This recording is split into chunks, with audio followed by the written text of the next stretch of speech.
ਔਖਾ ਨਾ ਜਹਾਨ ਉੱਤੇ ਕੰਮ ਕੋਈ ਸਿਰਫ ਆਰੰਭ ਹੁੰਦਾ ਹੈ ਔਖਾ। ਫਿਜ਼ੀਕਲ ਟੀਚਰ ਹੋਣ ਦੇ ਬਾਵਜੂਦ ਤੁਸੀਂ ਚੌਕ ਆਰਟਿਸਟ ਕਿਵੇਂ ਬਣੇ, मतलब ਕਿਵੇਂ ਥਾਟ ਆ ਗਿਆ ਯਾਰ? ਇਦਾਂ ਹੀ ਚੌਕ ਦੇ ਨਾਲ ਬਸ ਕਾਰਵਿੰਗ ਕਰ ਰਹੇ ਸੀਗੇ ਬੈਠੇ, ਮਤਲਬ ਆਈਡੀਆ ਵੀ ਨਹੀਂ ਸੀਗਾ ਦਿਮਾਗ ਦੇ ਵਿੱਚ ਕਿ ਕੀ ਕਰਨ ਜਾ ਰਹੇ ਆ। ਤੇ ਜਦੋਂ ਪਹਿਲੀ ਵਾਰ ਉਹ ਇੱਕ ਚਿਹਰਾ ਬਣਿਆ ਸੀਗਾ ਉਸ ਤੋਂ ਬਾਅਦ ਸਭ ਨੇ ਦੇਖਿਆ ਤੇ ਐਪਰੀਸ਼ੀਏਸ਼ਨ ਮਿਲੀ। ਜਿੱਦਾਂ ਪਹਿਲਾਂ ਮੈਂ ਦੱਸਿਆ ਕਿ ਉਹ ਪਹਿਲਾਂ ਇੱਕ ਫੇਸ ਬਣਿਆ ਸੀਗਾ, ਹਿਊਮਨ ਫੇਸ। ਜਦੋਂ ਕਰਨ ਲੱਗਿਆ ਸੀਗਾ ਉਦੋਂ ਨਹੀਂ ਪਤਾ ਸੀਗਾ, ਬਟ ਜਦੋਂ ਬਣ ਕੇ ਸਾਹਮਣੇ ਆਇਆ ਇੱਕ ਹਿਊਮਨ ਫਿਗਰ ਸੀਗੀ ਉਹ, ਤਾਂ ਫਿਰ ਉਸ ਤੋਂ ਬਾਅਦ ਉਹਨੂੰ ਹਿਊਮਨ ਫੇਸ ਨੂੰ ਪੂਰੀ ਬੋਡੀ ਬਣਾਈ ਗਈ। ਉਸ ਤੋਂ ਬਾਅਦ ਫਿਰ ਮੈਂ ਹੁਣ ਰੀਸੈਂਟਲੀ ਮੈਂ ਬਦਾਮ ਤੇ ਵੀ ਕਾਰਵਿੰਗ ਸਟਾਰਟ ਕੀਤੀ ਹੈ। ਸੋ ਇਹ ਚੌਕ ਕਿਸੇ ਸਕੂਲੋਂ ਤਾਂ ਨਹੀਂ ਚੱਕਿਆ? ਨਹੀਂ, ਸਟਾਰਟਿੰਗ ਦੇ ਵਿੱਚ ਜ਼ਰੂਰ ਸਕੂਲ ਤੋਂ ਲੈਂਦਾ ਸੀਗਾ ਜੀ।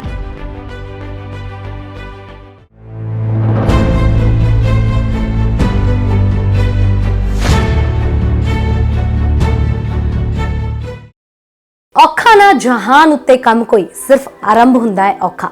ਸੋ ਇਸੇ ਹੌਸਲੇ ਤੇ ਜਜ਼ਬੇ ਨੂੰ ਰਿਪਰੈਜ਼ੈਂਟ ਕਰਦਾ ਹੈ ਸਾਡਾ ਅੱਜ ਦਾ ਸ਼ੋਅ ਜੈਮਸ ਆਫ ਪੰਜਾਬ, ਜਿਸ ਦੇ ਵਿੱਚ ਅਸੀਂ ਤੁਹਾਡੇ ਨਾਲ ਉਹਨਾਂ ਸ਼ਖਸੀਅਤਾਂ ਨੂੰ रूबरू करवावांगे जिन्हां ने ना सिर्फ अपने गल्लां दे नाल महल बनाए सगों अपनी कड़ी मेहनत ते कला दे महल बनाए ने ते मेहनत दे असल रूप नूं तुहाडे सामने रिप्रेजेंट किया है। सो सत श्री अकाल, मैं पिंकी चौधरी ते जैम्स ऑफ पंजाब शो दे विच तुहाडा स्वागत है। सो हुण तुहाडे नाल रूबरू करवाउण जा रहे हैं चौक आर्टिस्ट जी नाल। सत श्री अकाल जी। सत श्री अकाल जी। पहला तो तुहाडा बहुत बहुत स्वागत है साडे शो दे विच। शुक्रिया जी, बहुत बहुत जी। सब तो पहला मैं जानना चाहांगी कि एक फिजिकल टीचर होने के बावजूद तुसी चौक आर्टिस्ट किवें बने, मतलब किवें थॉट आ गया यार? क्योंकि एक होंदा कि बंदा ग्राउंड दे विच दौड़दा जांदा, वो हार्ड एंड टफ होंदा है ते यह काम तो बहुत ही ज़्यादा सॉफ्ट टाइम लैके करन वाला है। किवें बने तुसी? बस ये मतलब मैनू भी नहीं पता लग्या, कोई सोचिया नहीं सीगा कदे इदां दा भी कुछ भी आर्ट दे फील्ड दे विच कुछ किया जाएगा। बस एक हुनर सीगा ਤੇ ਉਹ ਟਾਈਮ ਦੇ ਨਾਲ ਉਹ ਬਾਹਰ ਆ ਗਿਆ ਤੇ ਫਿਰ ਜਦੋਂ ਪਤਾ ਲੱਗਿਆ ਕਿ ਇੱਕ ਯੂਨੀਕ ਆਰਟ ਹੈਗੀ ਹੈ ਤੇ ਫਿਰ ਇਹ ਜਿਹੜਾ ਸਫ਼ਰ ਹੈ ਹੁਣ ਤੱਕ ਚੱਲ ਰਿਹਾ ਜੀ। ਸੋ ਬੇਸਿਕਲੀ ਆਈਡੀਆ ਕਦੋਂ ਤੇ ਕਿਵੇਂ ਆਇਆ? ਇਹ ਤਕਰੀਬਨ ਅੱਜ ਤੋਂ 10 ਸਾਲ ਹੋ ਗਏ ਜੀ, 10 ਸਾਲ ਹੋ ਗਏ ਆ ਤਕਰੀਬਨ। ਉਸ ਟਾਈਮ ਤੇ ਇਦਾਂ ਹੀ ਚੌਕ ਦੇ ਨਾਲ ਬਸ ਕਾਰਵਿੰਗ ਕਰ ਰਹੇ ਸੀਗੇ ਬੈਠੇ, ਮਤਲਬ ਆਈਡੀਆ ਵੀ ਨਹੀਂ ਸੀਗਾ ਦਿਮਾਗ ਦੇ ਵਿੱਚ ਕਿ ਕੀ ਕਰਨ ਜਾ ਰਹੇ ਆ, ਫ੍ਰੀ ਟਾਈਮ ਨੂੰ ਯੂਜ਼ ਕਰਨੇ, ਯੂਟੀਲਾਈਜ਼ ਕਰਨ ਲਈ। ਤੇ ਬਸ ਉਹ ਇੱਕ ਚਿਹਰਾ ਬਣਿਆ ਸੀਗਾ ਪਹਿਲੀ ਵਾਰ ਤੇ ਉਸ ਤੋਂ ਬਾਅਦ ਫਿਰ ਅਲੱਗ-ਅਲੱਗ ਕਲਾਕ੍ਰਿਤੀਆਂ ਤੁਸੀਂ ਦੇਖ ਸਕਦੇ ਹੋ, ਬਹੁਤ ਹਿਊਮਨ ਫਿਗਰਸ, ਅਲੱਗ-ਅਲੱਗ ਡਿਜ਼ਾਈਨ, ਬਹੁਤ ਕੁਝ ਬਣਾਇਆ ਗਿਆ ਜੀ। ਬੇਸਿਕਲੀ ਕਾਰਵਿੰਗ ਦਾ ਬਹੁਤ ਘੱਟ ਲੋਕਾਂ ਨੂੰ ਪਤਾ ਹੁੰਦਾ ਹੈ ਕਿ ਕੀ ਹੁੰਦੀ ਹੈ, ਬਟ ਤੁਸੀਂ ਕਾਰਵਿੰਗ ਕੀਤੀ ਤੇ ਚੌਕ ਤੇ ਕੀਤੀ, ਕਿਉਂਕਿ ਇਹ ਬਹੁਤ ਹੀ ਡਸਟੀ ਐਂਡ ਸੌਫਟ ਜੀ ਚੀਜ਼ ਹੈ ਜੋ ਬ੍ਰੇਕ ਹੁੰਦੀ ਰਹਿੰਦੀ ਹੈ ਐਂਡ ਜਿਹਦੇ ਨਾਲ ਆਪਾਂ ਕਲਾਸਰੂਮ ਦੇ ਵਿੱਚ ਅਕਸਰ ਬੱਚੇ ਐਂਡ ਟੀਚਰ ਇੱਕ ਦੂਜੇ ਦੇ ਮਾਰਦੇ ਰਹਿੰਦੇ ਆ। ਸੋ ਇਹਦੇ ਤੇ ਹੀ ਕਿਉਂ? ਬਸ ਮਤਲਬ ਮੈਂ ਤੁਹਾਨੂੰ ਜਿੱਦਾਂ ਦੱਸਿਆ ਕਿ ਸੋਚਿਆ ਕੁਝ ਵੀ ਨਹੀਂ ਸੀਗਾ ਤੇ ਜਦੋਂ ਪਹਿਲੀ ਵਾਰ ਉਹ ਇੱਕ ਚਿਹਰਾ ਬਣਿਆ ਸੀਗਾ ਉਸ ਤੋਂ ਬਾਅਦ ਸਭ ਨੇ ਦੇਖਿਆ ਤੇ ਐਪਰੀਸ਼ੀਏਸ਼ਨ ਮਿਲੀ। ਜਿੱਦਾਂ ਇੱਕ ਯੂਨੀਕ ਆਰਟ ਹੈਗੀ ਹੈ, ਕੁਝ ਅਲੱਗ ਹੈਗਾ, ਤਾਂ ਫਿਰ ਉਹ ਉਸੇ ਅਲੱਗ ਕਰਨ ਦੀ ਚਾਹ ਦੇ ਵਿੱਚ ਉਹ ਜਿਹੜੀ ਹੈਗੀ ਉਹ ਚੀਜ਼ ਨਾਲ ਚੱਲਦੀ ਗਈ, ਕੁਝ ਨਾ ਕੁਝ ਨਵਾਂ ਕਰਨ ਦੀ ਇੱਕ ਕੋਸ਼ਿਸ਼ ਰਹਿੰਦੀ ਰਹੀ। ਕਿ ਮਤਲਬ ਸੋਚਿਆ ਕਦੇ ਵੀ ਨਹੀਂ ਸੀਗਾ ਕਿ ਕੁਝ ਕਾਰਵਿੰਗ, ਮੈਨੂੰ ਵੀ ਨਹੀਂ ਪਤਾ ਸੀਗਾ ਵੀ ਕਾਰਵਿੰਗ ਕੀ ਹੁੰਦੀ ਹੈ, ਪਰ ਜਦੋਂ ਕਰਨ ਲੱਗੇ ਫਿਰ ਪਤਾ ਲੱਗਿਆ ਕਿ ਆਰਟ ਹੈਗੀ ਹੈ ਇਹ ਵੀ ਇੱਕ। ਤਾਂ ਫਿਰ ਉਸ ਤੋਂ ਬਾਅਦ ਫਿਰ ਅਲੱਗ-ਅਲੱਗ ਆਈਡੀਆਜ਼ ਆਏ ਦਿਮਾਗ ਦੇ ਵਿੱਚ, ਜਿੱਦਾਂ ਐਪਰੀਸ਼ੀਏਸ਼ਨ ਮਿਲੀ ਤੇ ਲੋਕਾਂ ਨੇ ਵੀ ਆਈਡੀਆਜ਼, ਕਿਉਂਕਿ ਆਪਾਂ ਜਦੋਂ ਵਿਚਰਦੇ ਹਾਂ ਲੋਕਾਂ ਦੇ ਵਿੱਚ ਤਾਂ ਤੁਹਾਨੂੰ ਹੋਰ ਬਹੁਤ ਕੁਝ ਦੇਖਣ ਨੂੰ ਮਿਲਦਾ ਹੈ। ਤਾਂ ਸੋਸਾਇਟੀ, ਸਮਾਜ ਦੇ ਨਾਲ ਰਿਲੇਟਡ, ਕਲਚਰ ਦੇ ਨਾਲ ਰਿਲੇਟਡ ਸਾਡੇ ਅਲੱਗ-ਅਲੱਗ ਜਿਹੜੇ ਆਈਡੀਆਜ਼ ਹੈ ਉਹਨਾਂ ਨੂੰ ਆਰਟ ਦੇ ਰਾਹੀਂ ਪੇਸ਼ ਕੀਤਾ ਗਿਆ। ਸੋ ਪਹਿਲੀ ਕਿਹੜੀ ਚੀਜ਼ ਤੁਸੀਂ ਕਾਰਵਿੰਗ ਕੀਤੀ ਸੀ, ਕੀ ਬਣਾਏ ਸੀ ਚੌਕ ਤੇ, ਜਾਂ ਹੋਰ ਕੋਈ ਚੀਜ਼ ਜਿਹਦੇ ਤੇ ਤੁਸੀਂ ਕਾਰਵਿੰਗ ਸਟਾਰਟ ਕੀਤੀ ਸੀ? ਪਹਿਲਾਂ ਮੈਂ ਦੱਸਿਆ ਕਿ ਉਹ ਪਹਿਲਾਂ ਇੱਕ ਫੇਸ ਬਣਿਆ ਸੀਗਾ, ਹਿਊਮਨ ਫੇਸ। ਜਦੋਂ ਕਰਨ ਲੱਗਿਆ ਸੀਗਾ ਉਦੋਂ ਨਹੀਂ ਪਤਾ ਸੀਗਾ, ਬਟ ਜਦੋਂ ਬਣ ਕੇ ਸਾਹਮਣੇ ਆਇਆ ਤੇ ਇੱਕ ਹਿਊਮਨ ਫਿਗਰ ਸੀਗੀ ਉਹ, ਤਾਂ ਫਿਰ ਉਸ ਤੋਂ ਬਾਅਦ ਉਹਨੂੰ ਹਿਊਮਨ ਫੇਸ ਨੂੰ ਪੂਰੀ ਬੋਡੀ ਬਣਾਈ ਗਈ, ਉਸਨੂੰ ਪੂਰੀ ਫਿਗਰ ਦਿੱਤੀ ਗਈ, ਪੂਰਾ ਇੱਕ ਸਟਰਕਚਰ ਦਿੱਤਾ ਗਿਆ, ਬੋਡੀ ਬਣਾ ਕੇ ਉਹਨੂੰ ਹਿਊਮਨ ਫਿਗਰ ਬਣਾਈ ਗਈ। ਉਸ ਤੋਂ ਬਾਅਦ ਫਿਰ ਮੈਂ ਹੁਣ ਰੀਸੈਂਟਲੀ ਮੈਂ ਬਦਾਮ ਤੇ ਵੀ ਕਾਰਵਿੰਗ ਸਟਾਰਟ ਕੀਤੀ ਹੈ। ਤੁਸੀਂ ਦੇਖ ਸਕਦੇ ਹੋ ਇੱਥੇ ਪਏ ਹੈਗੇ ਆ ਬਦਾਮ ਤੇ ਪੀਨਟ ਤੇ ਮੈਂ ਕਾਰਵਿੰਗ ਸਟਾਰਟ ਕੀਤੀ ਹੈ ਤੇ ਉਹ ਵੀ ਹਲੇ ਜਸਟ ਸਟਾਰਟਿੰਗ ਹੈਗੀ ਹੈ ਤੇ ਦੇਖਦੇ ਆ ਇਹ ਕਦੋਂ ਤੱਕ ਕੰਟੀਨਿਊ ਹੁੰਦਾ ਹੈ। ਜੀ ਸੋ ਜਦੋਂ ਤੁਹਾਡੇ ਘਰਦਿਆਂ ਨੂੰ ਪਤਾ ਲੱਗਿਆ ਕਿ ਇਹ ਕਾਰਵਿੰਗ ਵਗੈਰਾ ਵੀ ਅਸੀਂ ਤਾਂ ਤੈਨੂੰ ਇਹ ਟੀਚਰ ਮਤਲਬ ਬਣਾਇਆ ਸੀਗਾ ਤੇ ਕਾਰਵਿੰਗ ਕਰਨੀ ਸਟਾਰਟ ਕਰ ਦਿੱਤੀ, ਉਹ ਵੀ ਡਸਟ ਤੇ, ਕੀ ਰਿਐਕਸ਼ਨ ਸੀ? ਜਾਂ ਤੁਸੀਂ ਕਿਸੇ ਨੂੰ ਜਦੋਂ ਇਹ ਫਰਸਟ ਟਾਈਮ ਚੀਜ਼ ਦੱਸੀ ਕਿ ਮੈਂ ਇਦਾਂ ਕਾਰਵਿੰਗ ਕਰ ਲੈਂਦਾ ਤੇ ਮੈਂ ਆਹ ਚੀਜ਼ ਬਣਾਈ ਹੈ, ਕੀ ਰਿਐਕਸ਼ਨ ਸੀ? ਦੇਖੋ ਫੈਮਿਲੀ ਦਾ ਰਿਐਕਸ਼ਨ ਸਟਾਰਟਿੰਗ ਦੇ ਵਿੱਚ ਤਾਂ ਇਦਾਂ ਹੀ ਸੀਗਾ ਕਿ ਕਿਉਂਕਿ ਬਹੁਤ ਜਿੱਦਾਂ ਤੁਸੀਂ ਵੀ ਕਿਹਾ ਕਿ ਬਹੁਤ ਡਸਟੀ ਹੈਗਾ ਚੌਕ, ਡਸਟ ਬਹੁਤ ਹੋ ਜਾਂਦੀ ਹੈ ਤੇ ਬਹੁਤ ਡੈਲੀਕੇਟ ਹੈ, ਟੁੱਟ ਵੀ ਜਾਂਦਾ ਤੇ ਇਸ ਕਰਕੇ ਲੱਗਦਾ ਸੀਗਾ ਜਦੋਂ ਮੈਂ ਕਾਰਵਿੰਗ ਕਰਦਾ ਸੀਗਾ ਕਿ ਥੋੜਾ ਜਿਹਾ ਘਰ ਦੇ ਵਿੱਚ ਵੀ ਡਸਟ ਹੋ ਜਾਂਦੀ ਸੀਗੀ ਸਾਰੇ ਪਾਸੇ ਚੌਕ ਦੀ, ਤੇ ਪ੍ਰੋਬਲਮ ਇਹ ਰਹਿੰਦੀ ਸੀਗੀ ਕਿ ਉਹ ਟੁੱਟ ਜਾਂਦਾ ਸੀਗਾ ਕਿਉਂਕਿ ਇੰਨਾ ਉਹ ਸਟਾਰਟਿੰਗ ਦੇ ਵਿੱਚ ਨਹੀਂ ਪਤਾ ਸੀਗਾ ਕਿੱਦਾਂ ਕੰਮ ਕਰਨਾ ਇਹਦੇ ਵਿੱਚ। ਤਾਂ ਉਦੋਂ ਘਰਦਿਆਂ ਨੂੰ ਲੱਗਦਾ ਸੀਗਾ ਕਿ ਕਿਉਂ ਆਪਣਾ ਟਾਈਮ ਵੇਸਟ ਹੋ ਰਿਹਾ ਕਿਤੇ, ਹੈ ਨਾ, ਕਿਉਂਕਿ ਆਪਾਂ ਹੋਰ ਵੀ ਬਹੁਤ ਕੁਝ ਹੈਗਾ ਕੁਝ ਕਰਨ ਨੂੰ। ਤਾਂ ਇੱਕ ਪਤਾ ਨਹੀਂ ਸੀਗਾ ਕਿਸੇ ਨੂੰ ਕਿ ਕੀ ਹੈਗਾ ਹੈ ਕਿ ਚੌਕ ਨੂੰ ਲੈ ਕੇ ਕਾਰਵਿੰਗ ਕਰ ਰਹੇ ਆਪਾਂ, ਇਹਦੇ ਬਾਰੇ ਨੌਲੇਜ ਨਹੀਂ ਸੀਗੀ ਇੰਨੀ।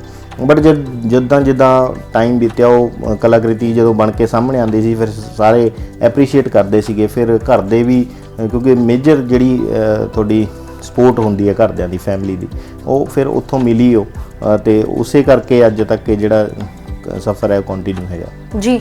ਸੋ ਇਹਦੇ ਤੇ ਕਾਰਵਿੰਗ ਤੁਸੀਂ ਕਿਸ ਚੀਜ਼ ਨਾਲ ਕਰਦੇ ਹੋ? ਮਤਲਬ ਬੇਸਿਕਲੀ ਇੰਨੇ ਬਹੁਤ ਜ਼ਿਆਦਾ ਛੋਟੇ ਤੁਸੀਂ ਸਟਰਕਚਰ ਬਣਾਏ ਆ, ਪ੍ਰੋਪਰ ਹਰ ਚੀਜ਼ ਨੂੰ ਤੁਸੀਂ ਫਿਗਰ ਆਊਟ ਕੀਤਾ ਹੈ, ਸ਼ੇਪ ਦਿੱਤੀ ਹੈ, ਕਲਰਿੰਗ ਕੀਤੀ ਹੈ, ਇਹ ਕਰਦੇ ਕਿਵੇਂ ਤੇ ਕੀ ਚੀਜ਼ਾਂ ਯੂਜ਼ ਕਰਦੇ ਹੋ ਇਹਦੇ ਤੇ? ਦੇਖੋ ਜਦੋਂ ਮੈਂ ਸਟਾਰਟਿੰਗ ਦੇ ਵਿੱਚ ਉਹ ਚਿਹਰਾ ਬਣਾਇਆ ਸੀਗਾ ਉਦੋਂ ਮੈਂ ਇੱਕ ਮੇਰੇ ਕੋਲ ਨਾਰਮਲ ਪੈਨ ਸੀਗਾ, ਜਿਹੜਾ ਖਾਲੀ ਪੈਨ ਸੀਗਾ, ਉਹਦੀ ਰਿਫਲ ਖਤਮ ਹੋ ਗਈ ਸੀਗੀ, ਤਾਂ ਉਸੇ ਪੈਨ ਦੇ ਨਾਲ ਹੀ ਕੀਤਾ ਸੀਗਾ। ਫਿਰ ਬਾਅਦ ਦੇ ਵਿੱਚ ਜਦੋਂ ਲੱਗਿਆ ਕਿ ਹੋਰ ਕਾਰਵਿੰਗ ਵਧੀਆ ਕਰਨੀ ਹੈ, ਬਰੀਕੀ ਨਾਲ ਕੰਮ ਕਰਨਾ ਹੈ, ਤਾਂ ਉਹਨੂੰ ਫਿਰ ਉਸੇ ਪੈਨ ਨੂੰ ਮੈਂ ਮੋਡੀਫਾਈ ਕਰਤਾ। ਅੱਜ ਵੀ ਮੇਰੇ ਕੋਲ ਉਦਾਂ ਹੀ ਉਹੀ ਪੈਨ ਮੋਡੀਫਾਈ ਕੀਤਾ ਹੋਇਆ, ਤਾਂ ਉਹਦੇ ਅੱਗੇ ਅਲੱਗ-ਅਲੱਗ ਥਿਕਨੈਸ ਦੀ ਜਿਹੜੀ ਹੈਗੀ ਹੈ ਮੈਂ ਪਿੰਸ ਲਗਾ ਦਿੱਤੀਆਂ, ਤਾਂ ਉਹਦੇ ਨਾਲ ਹੀ ਮੈਂ ਕਾਰਵਿੰਗ ਕਰਦਾ ਜੀ। ਓਕੇ, ਸੋ ਇਹਨਾਂ ਨੂੰ ਫਿਰ ਤੁਸੀਂ ਪੇਂਟ ਕਰਦੇ ਹੋ ਐਂਡ ਵੱਖਰੇ ਜੀ ਬਿਲਕੁਲ। ਉਸ ਤੋਂ ਬਾਅਦ ਜਿਹੜਾ ਕਾਰਵਿੰਗ ਕਰਨ ਤੋਂ ਬਾਅਦ ਪੂਰਾ ਪ੍ਰੋਸੈਸ ਹੈਗਾ ਇੱਕ ਦਿਨ ਦਾ, ਤੇ ਕਾਰਵਿੰਗ ਕਰਨ ਤੋਂ ਬਾਅਦ ਫਿਰ ਇਹਨੂੰ ਕਿਉਂਕਿ ਡੈਲੀਕੇਟ ਹੈਗਾ, ਟੁੱਟੇ ਨਾ, ਤਾਂ ਉਸ ਤੋਂ ਬਚਾਉਣ ਲਈ ਫਿਰ ਇਹਨੂੰ ਪ੍ਰੀਜ਼ਰਵ ਕਰਨ ਲਈ ਇੱਕ ਕੈਮੀਕਲ ਯੂਜ਼ ਕੀਤਾ ਜਾਂਦਾ, ਫਿਰ ਉਸ ਤੋਂ ਬਾਅਦ ਜਿਹੜਾ ਹੈਗਾ ਇਹਨੂੰ ਕਲਰ ਕੀਤਾ ਜਾਂਦਾ। ਓਕੇ, ਸੋ ਇਹ ਚੌਕ ਕਿਤੇ ਸਕੂਲੋਂ ਤਾਂ ਨਹੀਂ ਚੱਕਿਆ? ਨਹੀਂ, ਸਟਾਰਟਿੰਗ ਦੇ ਵਿੱਚ ਜ਼ਰੂਰ ਸਕੂਲ ਤੋਂ ਲੈਂਦਾ ਸੀਗਾ ਜੀ। ਹੁਣ ਕਿਉਂਕਿ ਜ਼ਿਆਦਾ ਵੱਡੇ ਸਕੇਲ ਤੇ ਹੈਗਾ ਤਾਂ ਹੁਣ ਕਾਫੀ ਟਾਈਮ ਵੀ ਹੋ ਗਿਆ, ਹੁਣ ਤਾਂ ਮੈਂ ਆਪ ਹੀ ਬਾਏ ਕਰਦਾ ਜੀ। ਸੋ ਡਿਮਾਂਡ ਕਿੰਨੀ ਆਉਂਦੀ ਹੈ ਯਾਰ ਸਾਨੂੰ ਵੀ ਇਹ ਚੀਜ਼ ਗਿਫਟ ਕਰਦੇ, ਕਿਉਂਕਿ ਇੱਕ ਬਹੁਤ ਹੀ ਯੂਨੀਕ ਚੀਜ਼ ਹੈ, ਆਪਾਂ ਨੂੰ ਹੁੰਦਾ ਕਿ ਯਾਰ ਯੂਨੀਕ ਚੀਜ਼ ਹੀ ਆਪਾਂ ਕਿਸੇ ਨੂੰ ਗਿਫਟ ਕੀਤੀ ਜਾਵੇ, ਤੇ ਕਿੰਨੀ ਕੋ ਡਿਮਾਂਡ ਆਉਂਦੀ ਹੈ? ਬਹੁਤ ਜ਼ਿਆਦਾ ਜੀ। ਦੇਖੋ ਇਸ ਚੀਜ਼ ਦਾ ਨੂੰ ਲੈ ਕੇ ਬਹੁਤ ਜ਼ਿਆਦਾ ਹੁੰਦੀ ਹੈ ਕਿ ਫਰੈਂਡਸ ਹੁਣ ਵੀ ਕਿਤੇ ਕਿਸੇ ਬੈਠੇ ਹੁੰਦੇ ਆ ਇਕੱਠੇ ਕਿ ਮੈਂ ਤੈਨੂੰ ਤੋਂ ਚੌਕ ਮੰਗਿਆ ਸੀ, ਹਾਲੇ ਤੱਕ ਤੂੰ ਦਿੱਤਾ ਨਹੀਂ, ਤਾਂ ਇਹ ਚੀਜ਼ ਤਾਂ ਬਹੁਤ ਹੈਗੀ ਹੈ। ਹਾਲੇ ਬਹੁਤ ਲੰਬੀ ਲਾਈਨ ਹੈਗੀ ਹੈ, ਬਟ ਬਹੁਤ ਲੰਬੀ ਲਿਸਟ ਹੈਗੀ ਹੈ ਕਿ ਜਿਨ੍ਹਾਂ ਨੂੰ ਨਹੀਂ ਦਿੱਤਾ, ਕੁਛ ਨੂੰ ਦੇ ਦਿੱਤਾ, ਤਾਂ ਇਹ ਚੀਜ਼ ਚੱਲਦੀ ਰਹਿੰਦੀ ਹੈ ਜੀ। ਓਕੇ, ਸੋ ਅੱਜ ਸਾਨੂੰ ਵੀ ਤੁਹਾਡਾ ਸਮਾਂ ਬਹੁਤ ਹੀ ਮੁਸ਼ਕਿਲ ਨਾਲ ਮਿਲਿਆ, ਤੁਹਾਡੇ ਕੋਲ ਸਮਾਂ ਬਹੁਤ ਘੱਟ ਹੁੰਦਾ ਹੈ, ਪਰ ਇਹ ਚੀਜ਼ ਕਰਨ ਦੇ ਲਈ ਸਮਾਂ, ਕਿਉਂਕਿ ਇਹ ਬਹੁਤ ਹੀ ਜ਼ਿਆਦਾ ਬਰੀਕੀ ਵਾਲਾ ਕੰਮ ਹੈ, ਮਤਲਬ ਬੰਦੇ ਦੇ ਵਿੱਚ ਬਹੁਤ ਹੀ ਜ਼ਿਆਦਾ ਸਬਰ ਹੋਣਾ ਚਾਹੀਦਾ ਹੈ ਇਹ ਕੰਮ ਨੂੰ ਕਰਨ ਦੇ ਲਈ। ਸੋ ਉਹ ਸਮਾਂ ਕਿਵੇਂ ਤੁਸੀਂ ਮੈਨੇਜ ਕਰਦੇ ਹੋ? ਦੇਖੋ ਜਦੋਂ ਮੈਂ ਇੱਕ ਗੱਲ ਮੰਨਦਾ ਕਿ ਜਦੋਂ ਤੁਹਾਡਾ ਇੰਟਰਸਟ ਹੁੰਦਾ ਕਿਸੇ ਚੀਜ਼ ਵੱਲ, ਤੁਸੀਂ ਰੱਖਦੇ ਹੋ ਕਿ ਹਾਂ ਤੁਹਾਨੂੰ ਇਹ ਕੰਮ ਕਰਨਾ ਹੈ, ਤਾਂ ਫਿਰ ਉਹ ਸਮਾਂ ਕੱਢਣਾ ਪੈਂਦਾ ਉਹਦੇ ਲਈ ਕਿ ਸਾਨੂੰ ਫਿਰ ਕੋਈ ਬਹਾਨਾ ਨਹੀਂ ਹੈ ਚਾਹੀਦਾ ਕਿ ਨਹੀਂ ਮੇਰੇ ਕੋਲ ਸਮਾਂ ਨਹੀਂ ਹੈ। ਜਿੰਨਾ ਕੁ ਮੈਨੂੰ ਲੱਗਦਾ ਕਿ ਹੁਣ ਬਹੁਤ ਜ਼ਿਆਦਾ ਸਕੇਡਿਊਲ ਜਿਹੜਾ ਬਹੁਤ ਜ਼ਿਆਦਾ ਬਿਜ਼ੀ ਹੈਗਾ, ਹੁਣ ਕਾਫੀ ਲੰਬੇ ਟਾਈਮ ਤੋਂ ਕੁਝ ਨਵਾਂ ਕੀਤਾ ਵੀ ਨਹੀਂ ਗਿਆ, ਬਟ ਫਿਰ ਵੀ ਮੈਂ ਜਿੰਨਾ ਕੁ ਕੋਸ਼ਿਸ਼ ਹੁੰਦੀ ਹੈ ਕਿ ਕੁਛ ਨਾ ਕੁਛ ਨਵਾਂ, ਕਿਉਂਕਿ ਇੱਕ ਜਿਹੜੀ ਮੇਰੇ ਨਾਲ ਚੱਲ ਰਹੀ ਹੈ, ਮੈਨੂੰ ਲੱਗਦਾ ਕਿ ਹਾਂ ਇਹ ਮੇਰੀ ਇੱਕ ਲਾਈਫ ਦਾ ਪਾਰਟ ਬਣ ਗਿਆ, ਮੇਰੇ ਰੂਟੀਨ ਦਾ ਪਾਰਟ ਹੈਗਾ, ਇਹਨੂੰ ਮੈਂ ਛੱਡ ਨਹੀਂ ਸਕਦਾ। ਹੁਣ ਕੁਛ ਨਾ ਕੁਛ ਕਰਨ ਦੀ ਹੁੰਦੀ ਹੈ ਕਿ ਕੁਛ ਨਾ ਕੁਛ ਨਵਾਂ ਕੀਤਾ ਜਾਏ, ਤਾਂ ਕੋਸ਼ਿਸ਼ ਹੈ ਜਦੋਂ ਵੀ ਜਿੰਨਾ ਵੀ ਟਾਈਮ ਮਿਲਦਾ ਤਾਂ ਮੈਂ ਇਹਦੇ ਤੇ ਕੰਮ ਕਰਦਾ ਜੀ। ਇੱਕ ਜਦੋਂ ਆਪਾਂ ਕੋਈ ਚੀਜ਼ ਬਣਾਉਂਦੇ ਆ, ਜਿਵੇਂ ਹੁਣ ਮੈਂ ਦੇਖ ਰਹੀ ਹਾਂ ਘਰ ਬਣਾਇਆ, ਬਹੁਤ ਹੀ ਵੱਡਾ ਬਣਿਆ ਹੋਇਆ, ਸਾਰਾ ਚੌਕ ਦਾ ਬਣਿਆ, ਸੋ ਐਸੀ ਚੀਜ਼ ਨੂੰ ਕਰਦੇ ਹੋਏ ਬੰਦਾ ਬਹੁਤ ਜ਼ਿਆਦਾ ਫੋਕਸ ਡੈਡੀਕੇਟ ਹੁੰਦਾ ਹੈ, ਬਟ ਕਰਦੇ ਕਰਦੇ ਕਈ ਵਾਰ ਬਹੁਤ ਜ਼ਿਆਦਾ ਸਮਾਂ ਲੱਗ ਜਾਂਦਾ ਹੈ ਤੇ ਬੰਦਾ ਬੋਰ ਵੀ ਹੋ ਜਾਂਦਾ ਹੈ, ਫਿਰ ਉਦੋਂ ਕੀ ਆਉਂਦਾ ਮਨ ਦੇ ਵਿੱਚ ਕਿ ਯਾਰ ਛੱਡ ਦਵਾਂ, ਜਾਂ ਕਿਵੇਂ ਖੁਦ ਨੂੰ ਮੋਟੀਵੇਟ ਕਰਦੇ ਦੁਬਾਰਾ? ਜਦੋਂ ਦੇਖੋ ਇਹ ਚੀਜ਼ ਤੁਸੀਂ ਬਹੁਤ ਸਹੀ ਕਹੀ ਹੈ ਕਿ ਕਈ ਵਾਰ ਜਦੋਂ ਆਪਾਂ ਕੰਮ ਕਰਦੇ ਕਰਦੇ ਇੱਕੋ ਚੀਜ਼ ਤੇ ਬੋਰਿੰਗ ਮਹਿਸੂਸ ਹੋਣ ਲੱਗ ਜਾਂਦੀ ਹੈ, ਤਾਂ ਉਹਨੂੰ ਫਿਰ ਉਹੀ ਹੈ ਕਿ ਇੱਕ ਜਦੋਂ ਇੰਟਰਨਲ ਤੁਹਾਡੀ ਜਿਹੜੀ ਮੋਟੀਵੇਸ਼ਨ ਹੈ ਉਹ ਕਿਤੇ ਉਹਨੂੰ ਜਗਾਉਣਾ ਪੈਂਦਾ ਹੈ ਕਿ ਉਹ ਖੁਦ ਨਹੀਂ ਕਿ ਇਹ ਕੰਮ ਕਰਨਾ ਹੈ, ਕਿਉਂਕਿ ਜਿਹੜਾ ਆਪਾਂ ਇੱਕ ਵਾਰ ਸਟਾਰਟ ਕਰਤਾ ਉਹਨੂੰ ਛੱਡ ਕੇ ਤਾਂ ਫਿਰ ਉਹ ਗੱਲ ਹੈ ਕਿ ਪਿੱਛੇ ਹਟਣ ਵਾਲੀ ਗੱਲ ਹੈ। ਪਰ ਜਦੋਂ ਤੁਸੀਂ ਉਹਨੂੰ ਕੰਪਲੀਟ ਕਰਦੇ ਹੋ ਫਿਰ ਇੱਕ ਅਲੱਗ ਹੋਰ ਹੁੰਦਾ ਕਿ ਯਾਰ ਇਹ ਕੰਪਲੀਟ ਹੋ ਗਿਆ ਤੇ ਬਹੁਤ ਵਧੀਆ ਢੰਗ ਦੇ ਨਾਲ ਕੰਪਲੀਟ ਹੋਇਆ। ਇਹ ਬਹੁਤ ਟਾਈਮ ਲੱਗਿਆ ਇਸ ਘਰ ਨੂੰ ਬਣਾਉਣ ਵਾਸਤੇ। ਇੱਕ ਹੋਰ ਹੱਟ ਪਈ ਹੈ ਥੱਲੇ, ਉਹਨੂੰ ਵੀ ਕਾਫੀ ਟਾਈਮ ਲੱਗਿਆ ਸੀਗਾ, ਪਰ ਜਦੋਂ ਕੰਪਲੀਟ ਹੋ ਕੇ ਉਹ ਤੁਹਾਡੀ ਚੀਜ਼ ਸਾਹਮਣੇ ਆਉਂਦੀ ਹੈ ਤਾਂ ਤੁਹਾਨੂੰ ਹੋਰ ਜ਼ਿਆਦਾ ਖੁਸ਼ੀ ਹੁੰਦੀ ਹੈ ਕਿ ਇੰਨਾ ਵੱਡਾ ਜਿਹੜਾ ਕੰਮ ਸੀਗਾ ਉਹ ਆਪਾਂ ਕੀਤਾ। ਸੋ ਇੰਨੇ ਸਾਰੇ ਮਤਲਬ ਸਾਡੇ ਸਾਹਮਣੇ ਚੀਜ਼ਾਂ ਪਈਆਂ ਨੇ, ਤੁਸੀਂ ਭੀਮ ਰਾਵ ਅੰਬੇਦਕਰ ਜੀ ਬਣਾਏ ਹੋਏ ਹੈ ਐਂਡ ਪ੍ਰਧਾਨ ਮੰਤਰੀ ਨਰਿੰਦਰ ਮੋਦੀ ਜੀ ਨੇ, ਮਿਲਖਾ ਸਿੰਘ ਨੇ, ਤੇ ਕਿੰਨੇ ਸਾਰੇ ਲਾਰਡਸ ਤੁਸੀਂ ਹਿੰਦੂ ਧਰਮ ਦੇ ਦੇਵਤਾ ਵਗੈਰਾ ਬਣਵਾਏ ਹੋਏ ਨੇ। ਇਹ ਸਾਰੇ ਸਟਰਕਚਰ ਜੋ ਵੀ ਹੈ ਸਾਊਥ ਇੰਡੀਅਨ ਐਂਡ ਕਿੰਨੇ ਸਾਰੇ ਤੁਸੀਂ ਕਲਚਰ ਰਿਪਰੈਜ਼ੈਂਟ ਕੀਤੇ ਨੇ। ਸੋ ਇਹ ਆਈਡੀਆਜ਼ ਕਿਵੇਂ ਆਉਂਦੇ ਨੇ, ਕਿਵੇਂ ਦੇਖ ਕੇ ਕਿ ਯਾਰ ਇਹ ਚੀਜ਼ ਐਗਜ਼ੈਕਟ ਇੱਦਾਂ ਬਣਾਉਣੀ ਹੈ ਤੇ ਇਸ ਚੀਜ਼ ਨੂੰ ਹੁਣ ਮੈਂ ਕੋਈ ਪਾਰਟਿਕੂਲਰ ਡੇ ਆ ਰਿਹਾ ਤੇ ਉਹਦੇ ਲਈ ਬਣਾਉਣੀ ਹੈ? ਜੀ ਦੇਖੋ, ਉਹ ਮੈਂ ਜਿੱਦਾਂ ਗੱਲ ਕਹੀ ਕਿ ਉਹ ਪਹਿਲਾ ਫੇਸ ਸੀਗਾ, ਜਿੱਦਾਂ ਫੇਸ ਤੋਂ ਬਾਅਦ ਲੱਗਿਆ ਕਿ ਇੱਕ ਬੋਡੀ ਬਣਾਈ ਜਾਏ, ਫਿਰ ਬੋਡੀ ਤੋਂ ਬਾਅਦ ਲੱਗਿਆ ਕਿ ਇੱਕ ਮੇਲ ਹੋ ਗਿਆ, ਫੀਮੇਲ ਬਣਾਈ ਜਾਏ, ਤਾਂ ਫਿਰ ਉਹ ਨਵਾਂ ਇੱਕ ਕੁਛ ਨਾ ਕੁਛ ਨਵਾਂ ਕਰਨ ਦੀ ਜਿਹੜੀ ਸੀਗੀ। ਕਈ ਵਾਰ ਕੋਈ ਜਦੋਂ ਫਰੈਂਡਸ ਮਿਲਦੇ ਨੇ ਜਾਂ ਫਿਰ ਫੈਮਿਲੀ ਦੇ ਵਿੱਚੋਂ ਹੀ ਆਈਡੀਆਜ਼ ਮਿਲਦੇ ਨੇ ਤੁਹਾਨੂੰ ਕਿ ਇੱਕ ਇਹ ਚੀਜ਼ ਤੇ ਕੰਮ ਕੀਤਾ ਜਾਏ, ਕਿਉਂ ਤੁਸੀਂ ਹੁਣ ਨੈਕਸਟ ਇਹ ਬਣਾਓ, ਤਾਂ ਉੱਥੋਂ ਵੀ ਆਉਂਦਾ। ਫਿਰ ਆਪਣੇ ਆਪ ਨੂੰ ਵੀ ਹੁੰਦਾ ਕੁਛ ਨਾ ਕੁਛ ਨਵਾਂ ਜ਼ਰੂਰ ਕੀਤਾ ਗਿਆ, ਕਿਉਂਕਿ ਇੱਕੋ ਚੀਜ਼ ਨਹੀਂ ਮੈਂ ਮੇਲ ਫੀਮੇਲ ਤੇ ਨਹੀਂ ਉਹੀ ਬਣਾਈ ਜਾਵਾਂਗਾ ਤਾਂ ਖੁਦ ਨੂੰ ਵੀ ਬੋਰਡਮ ਹੋ ਜਾਏਗੀ ਤਾਂ ਦੇਖਣ ਵਾਲੇ ਨੂੰ ਵੀ ਕੁਛ ਨਵਾਂ ਨਹੀਂ ਮਿਲੇਗਾ। ਤਾਂ ਉਹਦੇ ਲਈ ਫਿਰ ਇਹ ਚੀਜ਼ਾਂ ਜਿਹੜੀ ਕਿ ਪਰਸਨੈਲਿਟੀਜ਼ ਤੇ ਕੰਮ ਕੀਤਾ ਗਿਆ, ਜਿਹੜੇ ਤੁਸੀਂ ਦੇਵੀ ਦੇਵਤੇ ਦੇਖੇ ਹੈ ਇਹਨਾਂ ਤੇ ਕੰਮ ਕੀਤਾ ਗਿਆ। ਕੋਸ਼ਿਸ਼ ਰਹਿੰਦੀ ਹੈ ਕਿ ਮੈਂ ਉਹਦੇ ਨਾਲ 100% ਜਿਹੜਾ ਹੈਗਾ ਕੰਮ ਕਰਾਂ ਤੇ ਉਹਨਾਂ ਜਿਹੜੀ ਲੁੱਕ ਹੈਗੀ ਆ ਉਹ ਮਿਲ ਸਕੇ। ਬਟ ਕਈ ਵਾਰ ਹੁੰਦਾ ਕਿ ਕੰਮ ਕੀਤਾ ਜਦੋਂ ਤੁਸੀਂ ਕੰਮ ਕਰਦੇ ਹੋ ਉਸ ਤੇ ਤਾਂ ਉਹ ਕਿਤੇ ਨਾ ਕਿਤੇ ਕਮੀਆਂ ਰਹਿ ਜਾਂਦੀਆਂ, ਪਰ ਉਹੀ ਕਮੀਆਂ ਨੂੰ ਸੁਧਾਰਨ ਵਾਸਤੇ ਤੁਸੀਂ ਫੇਰ ਦੁਬਾਰਾ ਤੋਂ ਚੌਕ ਚੱਕਦੇ ਹੋ ਤਾਂ ਫੇਰ ਹੋਰ ਵਧੀਆ ਕੰਮ ਕਰਦੇ ਹੋ ਜੀ। ਸੋ ਤੁਸੀਂ ਕੁਝ ਸਪੈਸ਼ਲ ਡੇਜ਼ ਤੇ ਬਣਾਏ ਹੋਏ ਨੇ, ਜਿਵੇਂ ਇੰਟਰਨੈਸ਼ਨਲ ਯੋਗਾ ਡੇ ਹੋ ਗਿਆ, ਇੱਥੇ ਟੀਚਰਸ ਡੇ ਦੇ ਲਈ ਤੁਸੀਂ ਬਹੁਤ ਸੋਹਣੀ ਆਰਟ ਬਣਾਇਆ ਹੋਇਆ, ਬਲੱਡ ਡੋਨੇਸ਼ਨ ਤੇ ਹੈ, ਮੈਚ ਤੇ ਹੈ, ਵਰਲਡ ਕੱਪ ਤੇ ਹੈ। ਸੋ ਇਹ ਆਈਡੀਆਜ਼ ਐਂਡ ਕੀ ਮਤਲਬ ਕਿ ਸਿਰਫ ਆਹੀ ਸਟਰਕਚਰ ਬਣਾਉਣੀ ਹੈ, ਇਹ ਚੀਜ਼ ਕਿਵੇਂ ਸੋਚਦੇ ਹੋ? ਦੇਖੋ, ਜਦੋਂ ਸਮਾਜ ਦੀ ਮੈਂ ਗੱਲ ਕਰਦਾ ਕਿ ਸੁਸਾਇਟੀ ਦੇ ਵਿੱਚ ਹੈਗੇ ਤਾਂ ਬਹੁਤ ਕੁਝ ਸਾਡੇ ਸਮਾਜ ਦੇ ਵਿੱਚ ਬਹੁਤ ਕੁਝ ਹੈਗਾ ਇੱਦਾਂ ਦਾ ਕਲਚਰ ਦੇ ਨਾਲ ਵੀ ਆਪਾਂ ਰਿਲੇਟ ਕਰਦੇ ਹਾਂ, ਜਾਂ ਫਿਰ ਕੋਈ ਇਵੈਂਟ ਹੈਗੇ ਆ ਜਿੱਦਾਂ ਤਿਉਹਾਰ ਹੁੰਦੇ ਆ ਸਾਡੇ, ਜਾਂ ਫਿਰ ਹੋਰ ਅਲੱਗ-ਅਲੱਗ ਜਿੱਦਾਂ ਤੁਸੀਂ ਕਰੋਨਾ ਵਾਰੀਅਰਸ ਦੀ ਦੇਖ ਰਹੇ ਹੋ ਇੱਥੇ, ਤੇ ਯੋਗਾ ਡੇ ਦੀ ਹੈਗੀ ਹੈ, ਟੀਚਰਸ ਡੇ ਦੀ ਹੈਗੀ ਹੈ, ਤਾਂ ਕਿਉਂਕਿ ਲੱਗਦਾ ਹੈ ਕਿ ਇੱਕ ਕੁਛ ਨਾ ਕੁਛ ਆਪਣੇ ਵੱਲੋਂ ਐਜ਼ ਐਨ ਆਰਟਿਸਟ ਇੱਕ ਲੱਗਦਾ ਕਿ ਕੁਛ ਨਾ ਕੁਛ ਮੈਸੇਜ ਜ਼ਰੂਰ ਦਿੱਤਾ ਜਾਏ ਸਮਾਜ ਨੂੰ। ਆਪਣੀ ਵੀ ਜ਼ਿੰਮੇਵਾਰੀ ਸਮਝ ਕੇ ਇਹ ਕੰਮ ਕਰਨ ਦੀ ਇੱਕ ਕੋਸ਼ਿਸ਼ ਰਹਿੰਦੀ ਹੈ ਕਿ ਇਹ ਜ਼ਰੂਰ ਕੀਤਾ ਜਾਵੇ।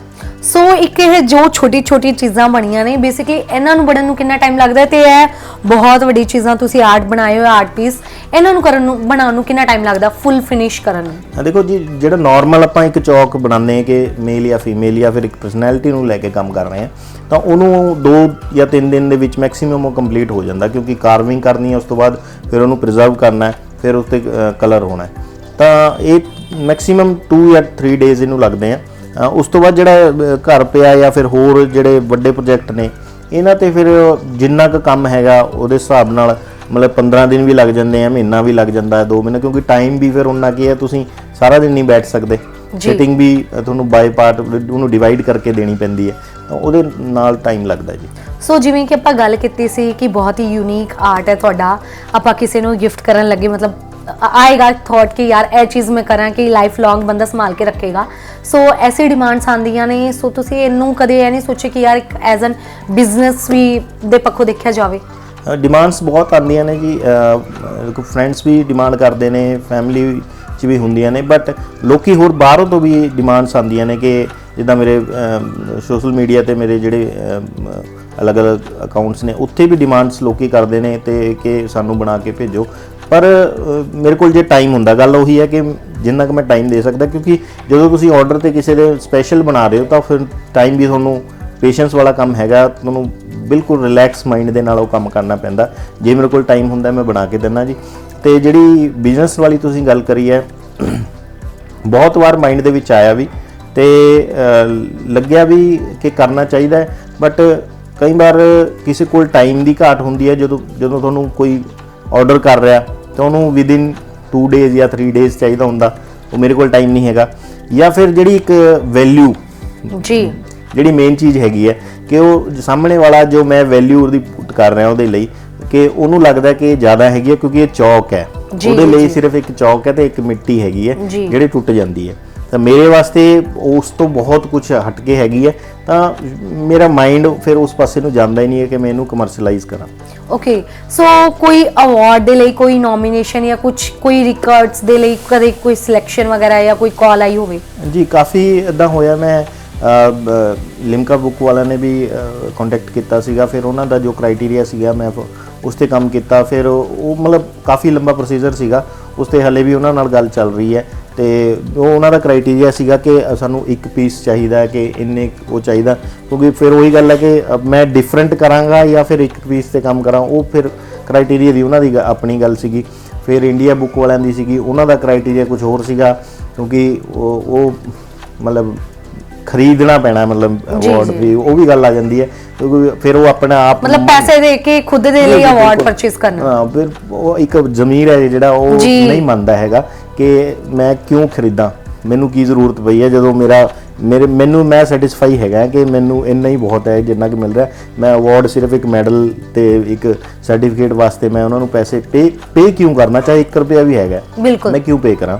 ਜੇ ਐਪਰੀਸ਼ੀਏਸ਼ਨ ਕਿਸੇ ਨੇ ਦੇਣੀ ਹੈ ਤਾਂ ਉਹ ਇੱਕ ਮੂੰਹ ਤੋਂ ਹੀ ਬਹੁਤ ਵੱਡੀ ਐਪਰੀਸ਼ੀਏਸ਼ਨ ਹੁੰਦੀ ਹੈ। ਜੇ ਕਿਸੇ ਨੇ ਉਹਨੂੰ ਐਪਰੀਸ਼ੀਏਟ ਕਰਨਾ ਚੀਜ਼ ਨੂੰ, ਉਹਨੂੰ ਚੰਗੀ ਲੱਗੀ ਹੈ, ਬਟ ਮੈਂ ਪੈਸੇ ਲੈ ਕੇ ਤਾਂ ਮਾਰਕੀਟ ਦੇ ਵਿੱਚ ਬਹੁਤ ਕੁਝ ਪਿਆ, ਜੇ ਸਿਰਫ ਪੈਸੇ ਲੈ ਕੇ ਹੀ ਖਰੀਦਣਾ। ਜੀ ਸੋ ਆਪਾਂ ਜਦੋਂ ਦੀ ਗੱਲਾਂ ਬਾਤਾਂ ਕਰ ਰਹੇ ਹਾਂ, ਤੁਸੀਂ ਮੈਂਸ਼ਨ ਕੀਤਾ ਕਿ ਟਾਈਮ ਤੁਹਾਡੇ ਕੋਲ ਨਹੀਂ ਹੁੰਦਾ, ਬਟ ਇੱਕ ਕੋਵਿਡ ਐਸਾ ਟਾਈਮ ਸੀ ਜਿਹਦੇ ਵਿੱਚ ਆਪਾਂ ਨੂੰ ਹਰ ਆਪਣਾ ਆਰਟ ਦਿਖਾਉਣ ਨੂੰ ਜਾਂ ਆਪਣੀ ਕੋਈ ਵੀ ਚੀਜ਼ ਹੈ, ਉਹ ਇੱਕ ਪੋਜ਼ਿਟਿਵ ਜਾਂ ਨੈਗੇਟਿਵ ਦੋਵੇਂ ਤਰ੍ਹਾਂ ਦਾ ਟਾਈਮ ਸੀਗਾ, ਜਿਹਦੇ ਵਿੱਚ ਆਪਾਂ ਕੁਝ ਵੀ ਵਧੀਆ ਤਰੀਕੇ ਨਾਲ ਕਰ ਸਕਦੇ ਸੀ, ਬਹੁਤ ਖੁੱਲਾ ਟਾਈਮ ਮਿਲਿਆ। ਤਾਂ ਤੁਸੀਂ ਕੀ ਕੀਤਾ ਹੈ ਉਹ ਕੋਵਿਡ ਦੇ ਜਿਹੜਾ ਲੋਕਡਾਊਨ ਹੋਇਆ ਉਹਦੇ ਵਿੱਚ? ਕੋਵਿਡ ਦੇ ਵਿੱਚ ਦੇਖੋ ਬਹੁਤ ਟਾਈਮ ਮਿਲਿਆ, ਸਾਰੇ ਲੋਕਾਂ ਨੇ ਬਹੁਤ ਕੁਝ ਅਲੱਗ-ਅਲੱਗ ਕੀਤਾ, ਤੇ ਮੇਰੇ ਕੋਲ ਵੀ ਟਾਈਮ ਸੀਗਾ, ਕਿਉਂਕਿ ਮੇਰੇ ਕੋਲ ਤਾਂ ਇੱਕ ਬਹੁਤ ਵੱਡਾ ਜ਼ਰੀਆ ਸੀਗਾ ਉਹਨੂੰ ਟਾਈਮ ਪਾਸ ਨੂੰ ਯੂਟਿਲਾਈਜ਼ ਕਰਨ ਦਾ।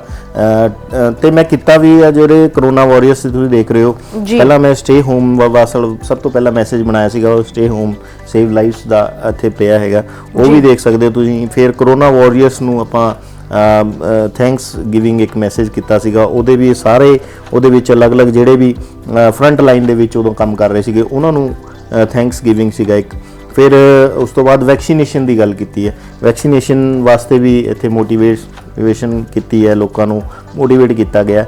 ਤਾਂ ਇਹ ਜਿਹੜਾ ਘਰ ਹੈਗਾ ਇਹ ਕੰਪਲੀਟ ਨਹੀਂ ਸੀਗਾ, ਕਿਉਂਕਿ ਕਾਫੀ ਲੰਬਾ ਟਾਈਮ ਇਹਨੂੰ ਲੱਗਿਆ, ਫਿਰ ਮੈਨੂੰ ਟਾਈਮ ਲੱਗਿਆ ਕਰੋਨਾ ਦੇ ਟਾਈਮ ਦੇ ਵਿੱਚ, ਉਹ ਵੀ ਇਹ ਘਰ ਵੀ ਉਸੇ ਟਾਈਮ ਤੇ ਫਿਰ ਮੈਂ ਕੰਪਲੀਟ ਕੀਤਾ। ਜੀ ਇਹ ਘਰ ਦੇ ਉੱਤੇ ਪਿਕਚਰਸ ਲੱਗੀ ਹੋਈਆਂ, ਪਿਕਚਰਸ ਦਾ ਕੀ ਰੀਜ਼ਨ ਹੈ? ਨਹੀਂ, ਇਹ ਐਕਚੁਅਲੀ ਕਿਸੇ ਨੇ ਗਿਫਟ ਕੀਤਾ ਸੀਗਾ, ਮੇਰੇ ਸਟੂਡੈਂਟਸ ਨੇ ਮੈਨੂੰ ਅਲੱਗ ਹੈਗਾ ਜੀ, ਇਹ ਸਿਰਫ ਪਿਕਚਰਸ ਲਗਾ ਕੇ ਉਹਨਾਂ ਨੇ ਇੱਕ ਕਾਰਡ ਟਾਈਪ ਬਣਾਇਆ ਹੋਇਆ, ਤੇ ਇਹ ਅਲੱਗ ਹੈਗਾ।